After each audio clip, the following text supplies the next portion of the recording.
Okay, so I am going to take a little video of this campground, one of our favorites, Andrews Cove State Park. And since there was nothing on the web about what these campsites are like, I thought I'd kind of show you. You have to reserve campsites now at this place online. So here as you enter is campsite number 1. A little stream, river running right to the side of it, but it is kind of close to the road. You know, you're going to get some road noise. It's not the end of the world if it's the only campsite available, but I think for most folks, they probably want to be inside this Andrews Cove a little bit more. And yeah, as I say, things have changed. Used to be you could just come in here and camp, put a little money in a box, but now you have to go online and make campsites. And never had any problem with flash floods, but I suppose if you got a big rain, you could. So it's just a little circular drive in here. As you walk in, there's a board with a whole bunch of signs on it saying it could be bears in the area. We've never seen one. And has a fee up here, which right now is $12 for a single site, or $12 or $17 for a double, or $6 if you have one of the senior passes. So yeah, you have to make reservations, and you do that by going to this site, www.recreation.gov, or 877-444-6777. So Andrews Cove, there's rules. If you have a dog, I don't know. Things about safe camping. Little thing about Andrews Cove. I think Helen's about 7 or 8 miles away. Quiet hours from 10 p.m. to 6 a.m. Sometimes you do have a campground host here. Single campfire, maybe used by up to 5 people with 2 vehicles, double, 10 people with 4 vehicles. So let's take a look at the rest of the sites here. Here's campsite number 2 off to the side. Oh, nice little lovely sites, a little more off the road. One parking place here at the top, and you know, the pads down below a little bit. Not too bad of a site. And you know, all these have markers and reservation signs on them now. Off to the left is campsite number 4, I believe this is.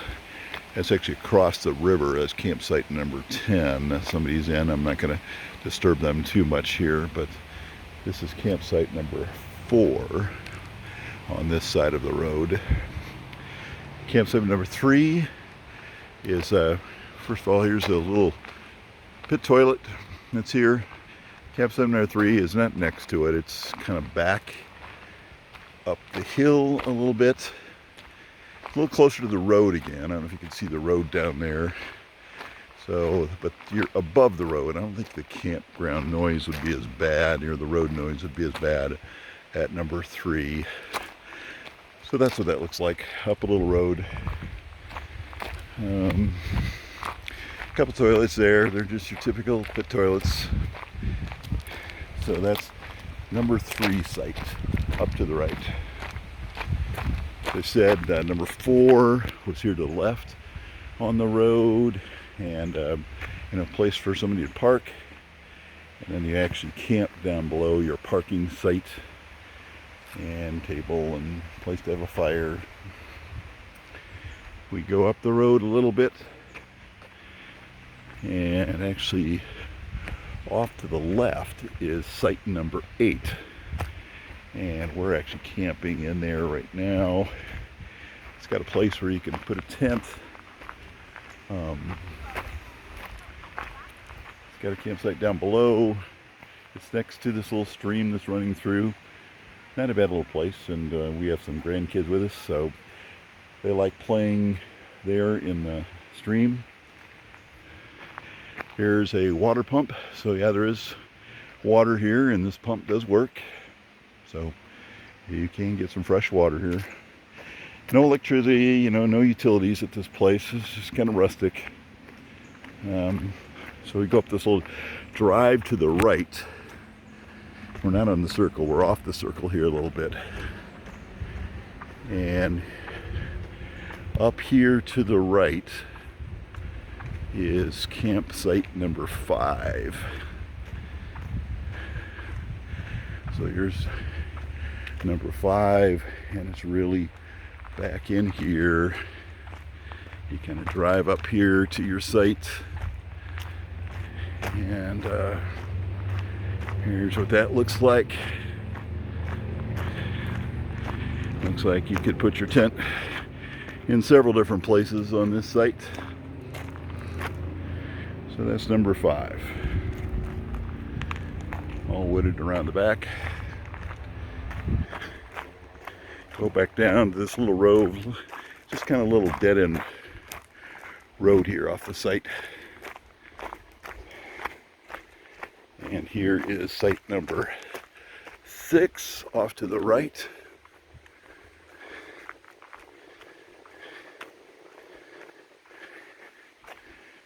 Site number 6. We're going to go up in here. And here's that site. Again, you can park your car in here. All these things have a place for a lantern and a place for, you know, burning a fire. We found the stakes go in pretty easy on these pads, so must be kind of gravel and soil underneath. It wasn't too difficult to put stakes in for our tent. This is number 6. Then in between 6 and 7, there's actually a trail here. And Andrews Cove Trail. And what does it say? Hiking trail closed to other uses. I think that might even connect up with Appalachian Trail at some point in time, but it just kind of goes along the stream that's here. Here at the end of this little loop is site number 7. And I'll start by just showing the marker here for number 7. And down here is a pad. Yeah, kind of overlooks the stream. The circular drive for Andrews Cove is down below. So you're up a little higher than some of these other places. Pad is up here, a little fire ring and everything. So you're kind of up on a little bit of a hill overlooking the rest of Andrews Cove. Not a bad little place.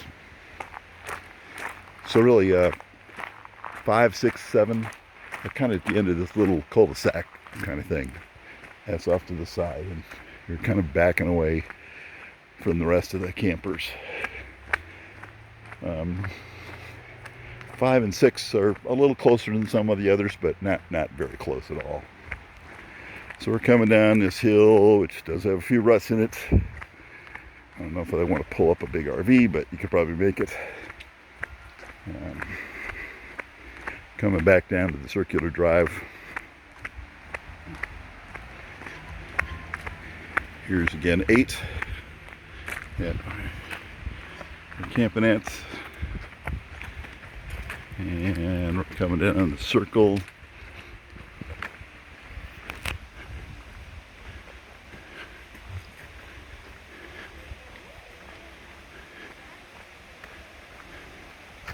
A little bit of walk. We're going to cross the stream now. Pretty scenic little stream. Just crystal clear water, nice mountain water, nice and cool. We're here in June and nice and cool, but our grandkids are having a great time playing in this. Doesn't get much more picturesque than that. Here's looking upstream, and here's looking downstream, going in between the campsites. And then we're coming around the bend after crossing the little stream. And here's one of these double sites. And we really like these, actually. This is a double site number 9. Kind of goes across here and then into here. So a lot of space for vehicles and tents and everything like that. So that's number 9, and that's one of the double sites that are located right here. And then finally, this is number 10 here. I'm not going to bother the folks that are here, but that's another double site. And again, it's along the stream. Very nice. So we're coming back to the opening of Andrews Cove, and that gives you a little picture of all the campsites in Andrews Cove Park. Have a great day. Oh yeah, we did find out. If you want to do tubing, you can actually get your own tubes and put in at a little city park that's right past the 2 rental tube places. Little city park there with about 8 or 10 parking places. You can put your tubes in there, and obviously you have to have somebody then walk back about 2 miles to your car after you get out in the city park downtown. But it is possible to do that on your own if you want, and avoid renting tubes and transportation from in town. So that's another something that is possible. Have a blessed day.